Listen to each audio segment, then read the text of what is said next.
नमस्कार, बहुत स्वागत है आपका। आप देख रहे हैं हरियाणा न्यूज। मैं हूं आपके साथ सृष्टि मेहता। आज बात होगी मूसेवाला के हत्या से जो हरियाणा का कनेक्शन सामने आ रहा है उस पर, और बुलेटिन की शुरुआत हम इस वक्त की बड़ी खबर के साथ करेंगे। क्या है वो बड़ी खबर, आपको बता देते हैं। हत्याकांड में नया खुलासा हुआ है। सिद्धू मूसेवाला हत्याकांड में यह नया खुलासा। फतेहाबाद के होटल में रुके हुए थे 4 हत्यारे। क्राइम ब्रांच ने 2 लोगों को हिरासत में ले लिया है। पवन गुर्जर और प्रदीप को हिरासत में लिया गया है। पवन गुर्जर और प्रदीप, ये वो 2 नाम है जिन्हें हिरासत में लिया गया है। पवन और प्रदीप से पूछताछ में खुलासा हुआ, पवन गुर्जर और प्रदीप पर कई मुकदमे पहले से भी दर्ज हैं। क्या क्या खुलासे हुए हैं पूछताछ में, उसकी पूरी जानकारी हम आप तक पहुंचाएंगे। फिलहाल ये बता दें कि इस हत्याकांड में नया खुलासा सामने आया है। फतेहाबाद के होटल में 4 हत्यारे रुके हुए थे। क्राइम ब्रांच ने इनमें 2 लोगों को हिरासत में ले लिया है। पवन गुर्जर और प्रदीप वो नाम है जिनको हिरासत में लिया गया है। 4 में से 2 लोगों को हिरासत में लिया गया है और पूछताछ जो हुई है उसमें ये खुलासा हुआ है। कई महत्वपूर्ण खुलासे उसमें हुए हैं। साथ ही आपको ये भी बता दें कि ये जो 2 नाम सामने आ रहे हैं, इन पर पहले भी कई मुकदमे दर्ज हैं। तो मूसेवाला की हत्या और हरियाणा से कनेक्शन अब जोड़कर देखा जा रहा है। ये मामला सिर्फ पंजाब का होकर नहीं रह गया, हरियाणा से लेकर कई अन्य राज्यों से भी इसके तार पहले भी जुड़ चुके हैं।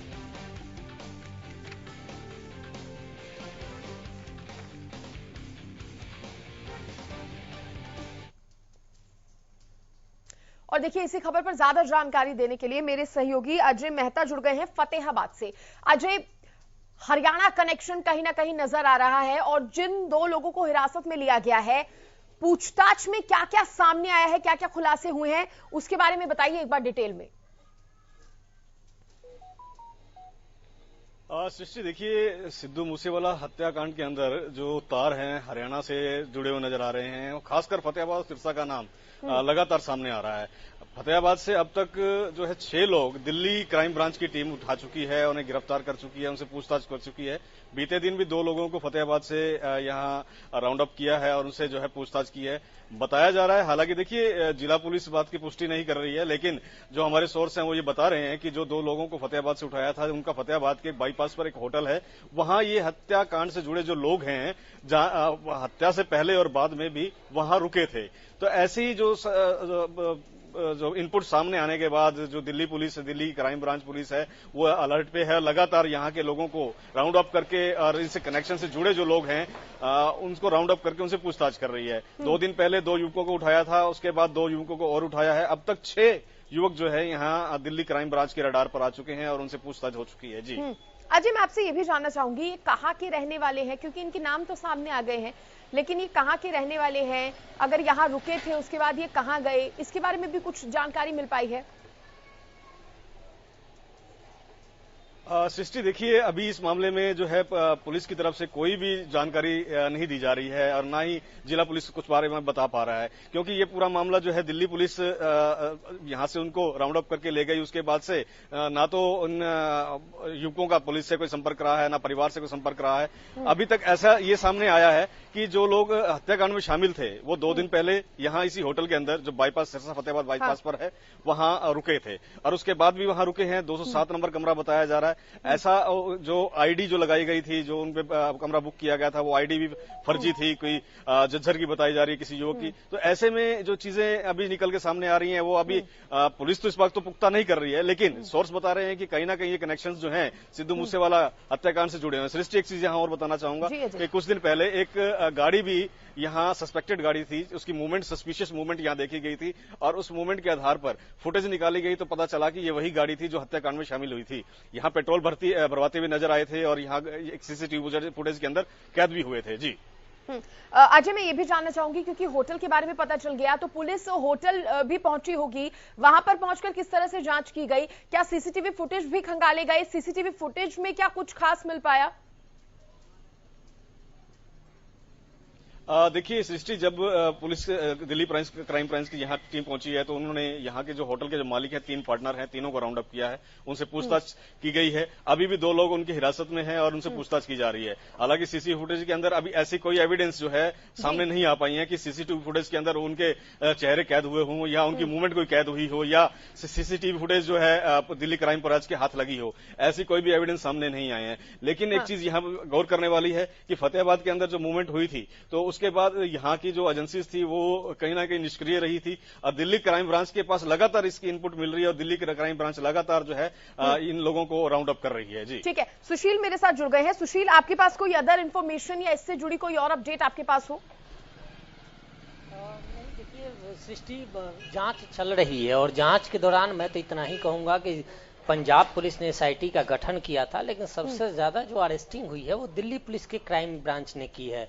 अब तक इस पूरे केस में 16 लोगों की गिरफ्तारी हुई है और जो 4 मेन हैं, इसका पूरा मास्टरमाइंड लॉरेंस बिश्नोई, जिससे भी पूछताछ दिल्ली क्राइम ब्रांच ने की थी और उसने जानकारी निकाली थी। और उसके बाद जो मेन शूटर थे, क्योंकि इस पूरे हत्याकांड में 8 शूटरों का नाम सामने आ रहा है और 8 शूटर में 3 शूटर अरेस्ट हैं। और ये प्रियव्रत फौजी है नाम है, दूसरा केशव है, कशिश है।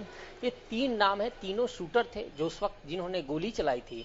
इन तीनों की गिरफ्तारी दिल्ली क्राइम ब्रांच ने की है। ऐसे में पंजाब पुलिस ने एसआईटी का गठन किया, पंजाब पुलिस जांच कर रही है, लेकिन तमाम जो मुख्य गिरफ्तारियां हो रही हैं वो दिल्ली पुलिस कर रही है। ऐसे में निश्चित तौर पे जो सवाल शुरुआत में ही लगाए जा रहे थे हत्याकांड के बाद कि पंजाब पुलिस ठीक से जांच नहीं कर पाएगी, और वो सब कुछ सामने दिख रहा है कि अभी तक जो भी मेन हैं इसमें अरेस्टिंग जिनकी मेन शूटरों की होनी है, उनमें अभी तक पंजाब पुलिस को कुछ खास कामयाबी हाथ लगती नजर नहीं आई। ठीक है सुशील।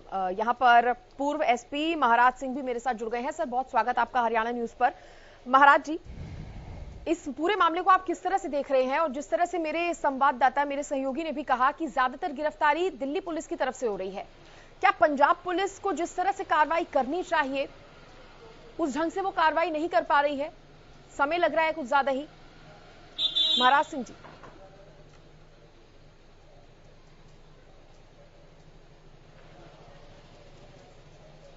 सर का ऑडियो नहीं मिल पा रहा। जो पंजाब पुलिस को काम करना चाहिए।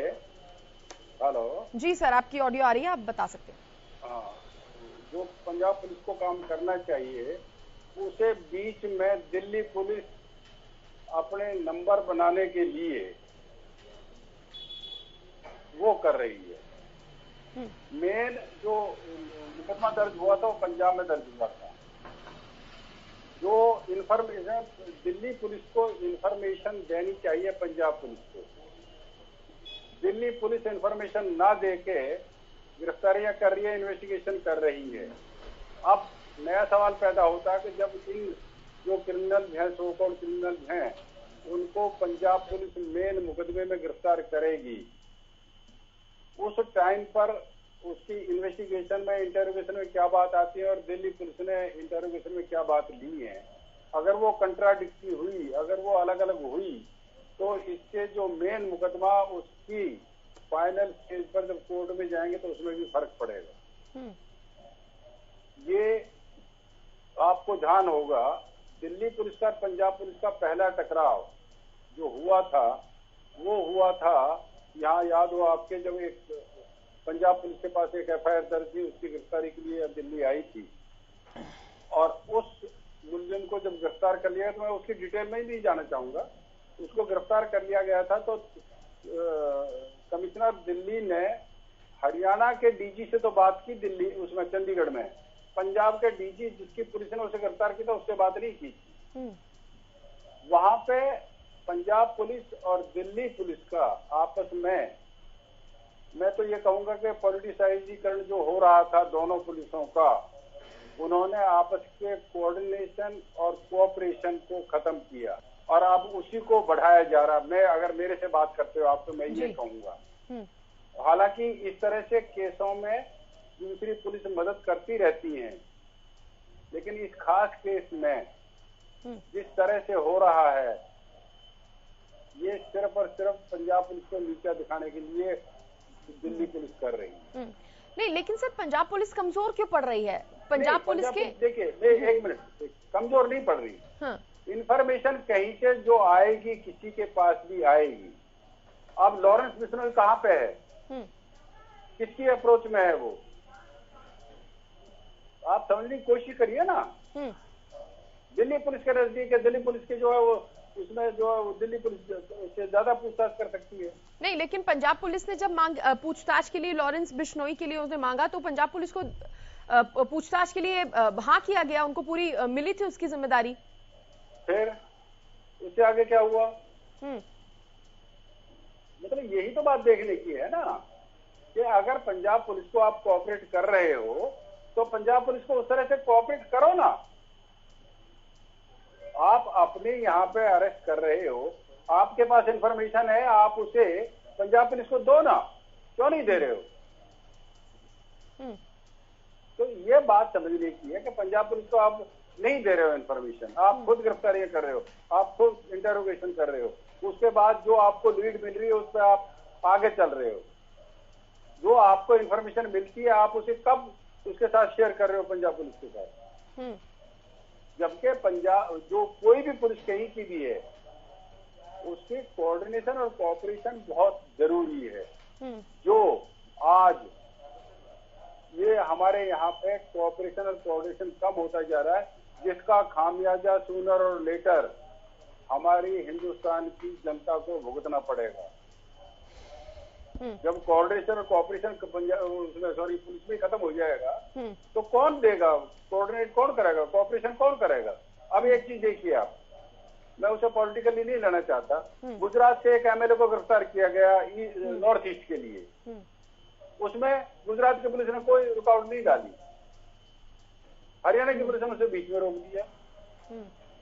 ठीक है, मैं सुशील से समझने की कोशिश करती हूँ। सुशील, कहीं ना कहीं जिस तरह से महाराज सिंह जी भी कह रहे हैं, पॉलिटिसाइजेशन कहीं ना कहीं इस मामले का होता दिखाई दे रहा है, और जो एक कोऑर्डिनेशन दिल्ली पुलिस और हरियाणा पुलिस के बीच, माफ कीजिएगा पंजाब पुलिस के बीच में होना चाहिए, वो नहीं हो रहा।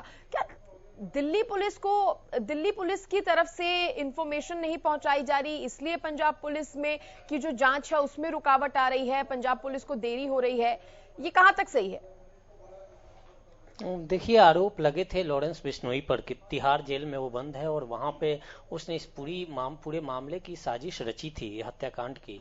तो उसके नाते चूंकि तिहाड़ जेल से कई बार कॉल हुए थे और लॉरेंस बिश्नोई का जो दोस्त है गोल्डी बरार, उसने इस पूरी घटनाक्रम को अपने ऊपर लिया था। उसने कहा था कि इस घटनाक्रम में वो शामिल है, जिसके बाद लॉरेंस बिश्नोई से दिल्ली पुलिस की क्राइम ब्रांच ने पूछताछ की। और पूछताछ का हक भी बनता है, इसलिए बनता है कि अगर दिल्ली तिहाड़ से कॉल किए गए और कॉल के बाद देश के कहीं भी कोई मसला फंसता है, उसका तार दिल्ली से जुड़ता है, तो निश्चित तौर पर दिल्ली पुलिस एक्टिव होती है। अब पूछताछ के बाद दिल्ली पुलिस के पास क्या इनपुट्स आए और किस आधार पर उसने छापेमारी की, लेकिन जो अभी परिदृश्य में दिख रहा है उसके मुताबिक दिल्ली पुलिस ने पंजाब पुलिस से बेहतर काम किया और दिल्ली करीब 16 लोग इस पूरे मामले में जो गिरफ्तार हुए हैं उनमें सबसे ज्यादा दिल्ली पुलिस ने, जो मास्टरमाइंड है, उनकी गिरफ्तारी की। लॉरेंस बिश्नोई को पंजाब पुलिस भी लेकर गई रिमांड पर ले जाने के बाद अब तक पंजाब पुलिस ने क्या कुछ खुलासे किए। हथियारों का जखीरा पकड़ना हो दिल्ली पुलिस पकड़ती है, जो मेन शूटर है उनको पकड़ना हो दिल्ली पुलिस पकड़ती है।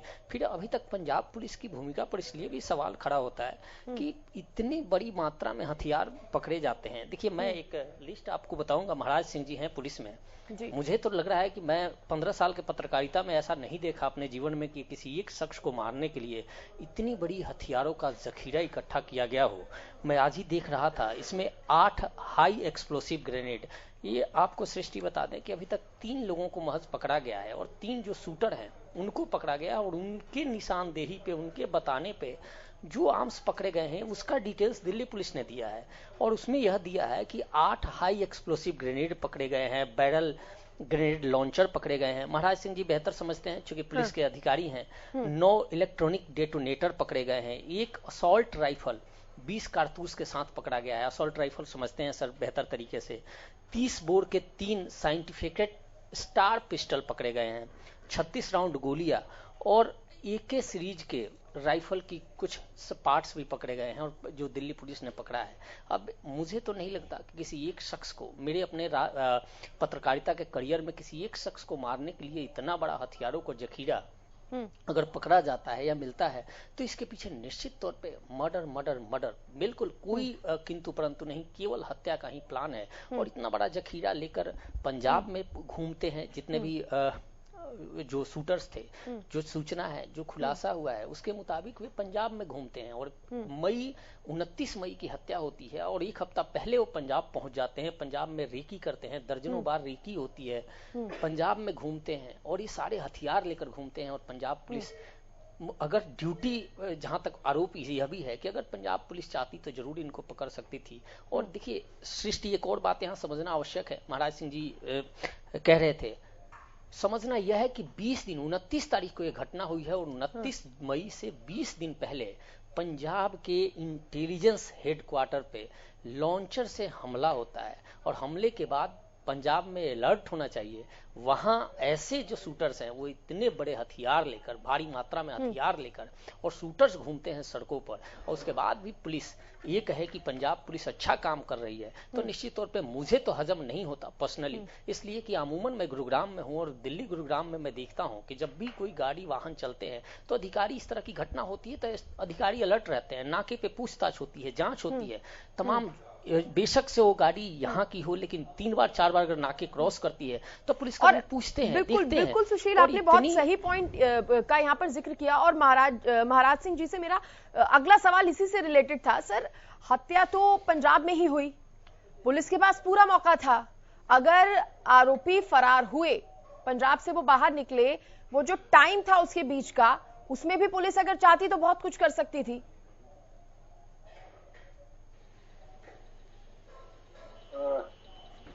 लाइन को घुमा दिया, आप फिर वहीं पहुंच के जहां से शुरू हुए। बात हो रही थी कि इतना बड़ा जखीरा पकड़ा गया, वो कहां पकड़ा गया जखीरा? ये जो क्रिमिनल ये कहां के हैं? अब आप ये देखिए, मैं इसे दूसरी तरह से कहूं कि जिन स्टेट्स के ये क्रिमिनल हैं उन स्टेट्स की पुलिस सोती रही, उन्होंने अपने क्रिमिनल को नहीं देखा कि वो क्या कर रहे हैं। आप इस बात को भी सोच के देखिए कि जिन एरिया के वो रहने वाले हैं वो कहाँ के हैं? हरियाणा के। हरियाणा पुलिस क्या कर रही थी? उनके यहाँ पे इतना जखेर इकट्ठा हो रहा है, उनके यहाँ पे इतने क्रिमिनल रह रहे हैं, वो क्या कर रही थी पुलिस? वहां पंजाब में तो गई वापस आ गए, वो क्रिमिनल जो थे गए, अपना काम किया और वापस आ गए। नहीं सर, फिर ऐसे तो आरोप प्रत्यारोप भी चलते रहेंगे। देखिए मैं क्या कहना, एक स्टेट की पुलिस दूसरे स्टेट की पुलिस एक मिनट जी सर, बात चली, मैं उसी बात की बात कर रहा हूँ कि कोऑर्डिनेशन और कोऑपरेशन जो पुलिस का खत्म हो रहा है उसका खामियाजा जनता को भुगतना पड़ेगा। हम किसी एक पुलिस को दोषी ठहराएं, एक पुलिस की पीठ थपथपाएं, जब मेन मुकदमा, असल मुकदमा पंजाब में दर्ज है, बाकी पुलिस अपने नंबर बनाने के लिए गिरफ्तारियां कर रही है, जखीरा पकड़ रही है, मेन कहाँ का मुकदमा है? उनको कितना कोऑर्डिनेट किया, कोऑपरेशन की उनको की। बात इस बात की है कि पंजाब जो पुलिस है वो हरियाणा की है, दिल्ली की है, राजस्थान की है या महाराष्ट्र की है, अभी तक किसी का नंबर आया है मुझे नहीं पता, इसके बाद भी कहीं वो हो। अब पंजाब पे जो उठाया जा रहा है, पंजाब पुलिस पे जो क्वेश्चन मार्क लग रहा है, जरूरी बात है कि उनका केस है तो उन पर क्वेश्चन मार्क लगेंगे, लेकिन दूसरी पुलिस क्या कर रही है? वो कोऑर्डिनेट कर रही है क्या? वो कोऑपरेट कर रही है क्या? बात इस बात की है कि उस पर तो क्योंकि उसके यहाँ मुकदमा हुआ है, उसे तो सवाल झेलने पड़ेंगे, वो अपना काम कैसा ही करे। अब इंफॉर्मेशन जिसके पास पहले है, अगर उस इंफॉर्मेशन को पंजाब पुलिस को रिले करें या एक ज्वाइंट कमेटी जो SIT है वो पकड़े, दिल्ली पुलिस और पंजाब पुलिस दोनों मिलकर पकड़ते तो क्या होता? पंजाब पुलिस का नाम आता है ना, दिल्ली पुलिस अकेली पकड़ रही है, अकेली इंफॉर्मेशन ले रही है, क्योंकि लॉरेंस उसके यहाँ है, लॉरेंस को धमकी दे दी है कि इंफॉर्मेशन हमें देना, हम देख लेंगे। अब इस तरह की बातें अगर चलेंगी तो ये किसके खिलाफ जा रहा है? आम जनता के खिलाफ जा रहा है या पुलिस? महाराज सिंह जी, लेकिन आपने मेरा सबसे पहले सवाल का ही जवाब नहीं दिया। सबसे पहले मौका तो पंजाब पुलिस के पास था। वेरी करेक्ट, पंजाब पुलिस के पास था कि जब वहां पे ये हादसा हुआ तो वो उसे पकड़ने में कामयाब होते, लेकिन हर मामले में हर जगह आपने देखा होगा कि बहुत कम ऐसे मामले हुए जिनमें फौरी तौर पर क्रिमिनल ऐसे पकड़े गए हैं मौके पे। अभी आप एक चीज बताइए आप मुझे कि जो पुलवामा में 360 kg RDX पकड़ा जो इस्तेमाल हुआ वो पल्ले में डोगे।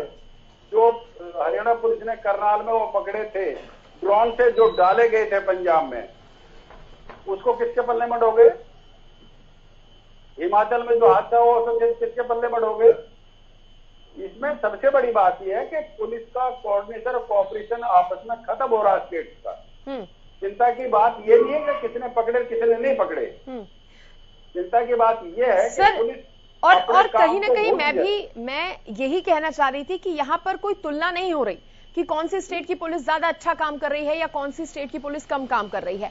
सवाल यहाँ पर सिर्फ बार बार यही उठ रहा है कि पंजाब पुलिस को ज्यादा समय लग गया, हो सकता था पंजाब पुलिस इससे ऐसे समय में और बेहतर करके दिखा सकती थी। अब आप कह रहे हैं जो लोग हरियाणा से पकड़े जा रहे हैं, जो फतेहाबाद के हैं या जो महाराष्ट्र के हैं, वो महाराष्ट्र में अगर पकड़े जा रहे हैं तो वहां की पुलिस तो कार्रवाई करेगी ही। नहीं, वो करेगी।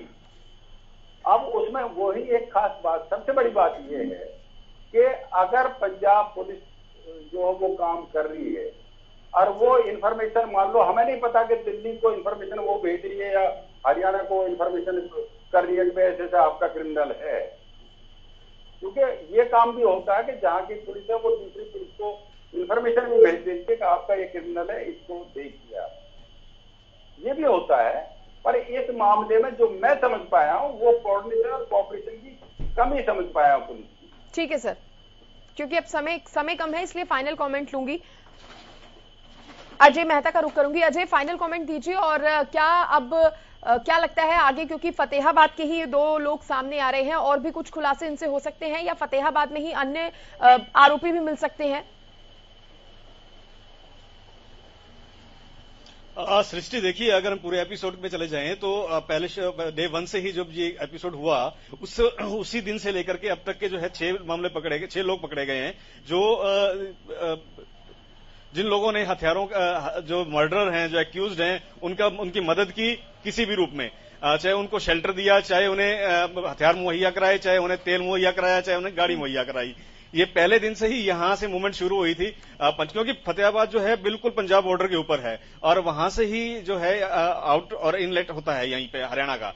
तो ऐसे में फतेहाबाद के अंदर उनको शेल्टर मिलना, फतेहाबाद, हालांकि देखिए अभी कुछ देर पहले बात हो रही थी कि दिल्ली पुलिस भी लगातार कार्रवाई कर रही है। मैं आपको यहां बता दूं कि पंजाब पुलिस ने फतेहाबाद से 4 लोगों को राउंड अप किया था, अभी भी 2 लोग उनकी हिरासत में है और उनसे पूछताछ चल रही है, और दिल्ली पुलिस अब तक यहां से 4 लोगों को हिरासत में ले चुकी है। तो ऐसे में पंजाब पुलिस और हरियाणा दिल्ली पुलिस लगातार छापेमारी कर रही है और यहां से राउंड अप भी कर रही है। एक चीज और है कि फतेहाबाद के अंदर ये अपराधी ठहरे थे, यह एक्यूज यहां आरोपी जो थे यहां ठहरे थे, फतेहाबाद पुलिस को या इंटेलिजेंस को जानकारी नहीं हो पाई, जिसका खामियाजा ये हुआ कि यहाँ पे हत्या के बाद भी यहाँ रुकने की जो बात सामने आ रही है कि हत्यारे फतेहाबाद भी रुके थे। ऐसे में ये इस बात से कतई भी गुरेज नहीं किया जा सकता कहने से कि कहीं ना कहीं और भी जो लोग इस हत्याकांड से शामिल हो सकते हैं, क्योंकि अब खुलासा लगातार जैसे जैसे खुलासा होता जा रहा है लोगों के नाम सामने आते जा रहे हैं। ठीक है अजय। सुशील, फाइनल कमेंट।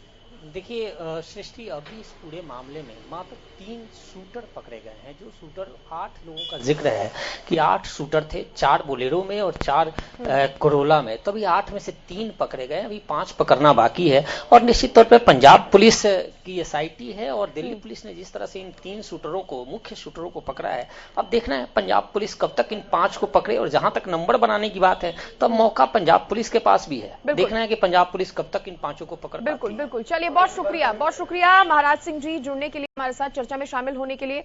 सुशील आपका और अजय आपका भी बहुत बहुत धन्यवाद। फिलहाल इसी के साथ इस खास कार्यक्रम में इतना ही। आप देखते रहिए हरियाणा न्यूज। नमस्कार।